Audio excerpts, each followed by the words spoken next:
Significant takeaways already. I have a lot of takeaways from tonight. Obviously, you guys have gone over the issues and what is important to people and what they've been telling all the pollsters, exit polls, et cetera. I'm looking at this from a little bit different perspective tonight. To me, it's a numbers game. I was on with Dana and Bill Hemmer earlier today, and I made the point going into today that Kamala Harris and her team had a numbers problem. And the numbers problem was they didn't have anywhere near the votes or the percentages of votes that they had in 2020 when it was Biden and Harris.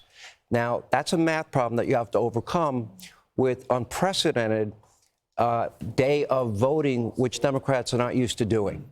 I've checked in with a lot of people that I trust, a lot of people that I think have a lot of knowledge in individual states. For example, Reince Priebus, long conversations with him.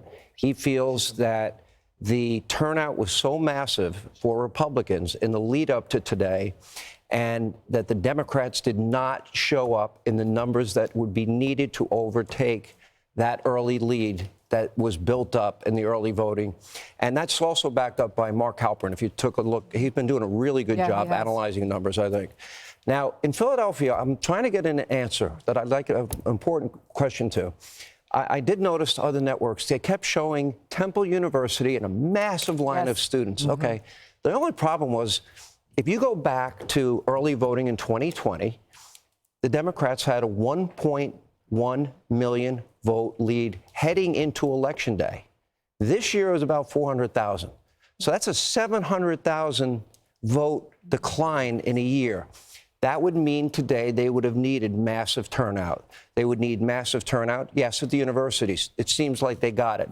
But there's about 25,000 students that go to Temple. There's about 10,000 that go to Penn State. There's about 6,000 that go to Lehigh University. Okay, that's not making up 700,000 votes. So then we look at traditionally, who else is voting in Philly? African Americans, a lot of union workers. Did they show up in the numbers? There are people reporting that it was a massive turnout in Philly today. I just got off the phone with the Trump War Room in Philadelphia, and they said they don't see it. Now, it's either one way or the other. The fact that they don't know the answer to that is a little surprising to me. If those numbers aren't there, that means Pennsylvania is a state that is in the state of play big time tonight. It may not show up early, but it'll show up as the night evolves, just like Wisconsin will. Click here to subscribe to the Fox News YouTube page to catch our hottest interviews and most compelling analysis. You won't get it anywhere else.